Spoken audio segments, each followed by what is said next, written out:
Hello friends, आज हम पढ़ेंगे pumping lemma for regular languages. ठीक है, इससे हम यूज़ करते हैं पंपिंग लेमा। हम यूज़ करते हैं किसके लिए? किस लिए? रेगुलर लैंग्वेज को चेक करने के लिए ये रेगुलर लैंग्वेज है या नहीं।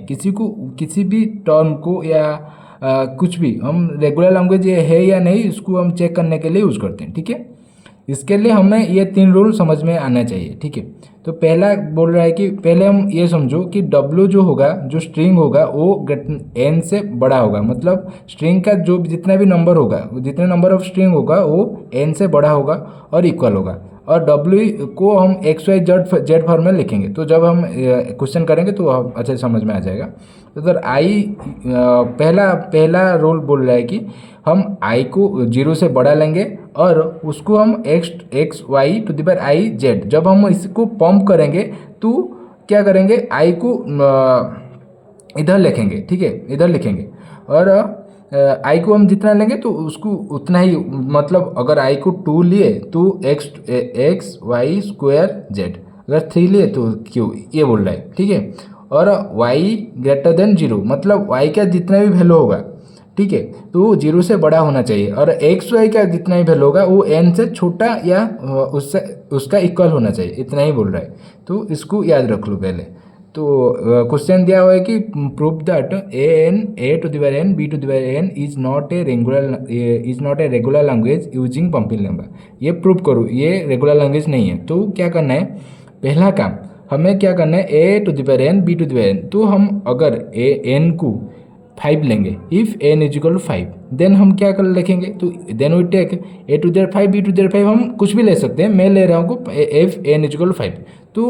तो हम पहले इसको हम w के रिप्रेजेंट में लिखेंगे। ठीक है, तो क्या हो गया, a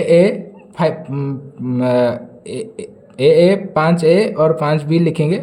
और रूल 2 और 3 के हिसाब पे हम लेंगे y को 0 से बड़ा होना चाहिए, इसलिए y को हम 2 लिए। और xy का जो वैल्यू है वो n से छोटा या इक्वल होना चाहिए। तो हम लिए xy का 1 2 3 4 वैल्यू है, इसलिए ये हो गया xy।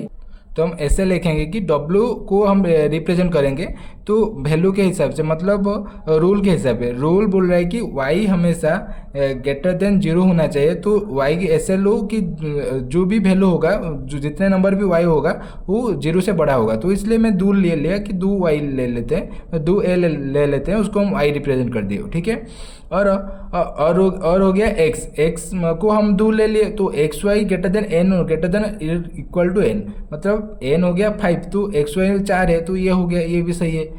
और जो बाकी रहा उसको हम z ले लिए। ठीक है, z के लिए कुछ भी नहीं है रूल। ठीक है, इतना हम याद रखना चाहिए रूल को, इसलिए यहीं पे काम आता है। ठीक है, तो उसके बाद हम पंप करेंगे। पंपिंग लेमा मतलब हम पंप करेंगे। पंप करने के लिए हम क्या यूज़ करते हैं, आई को हम लेंगे 2 या 3, हम कुछ भी ले सकते हैं, पर मैं ले लिया हूँ इधर I = 2।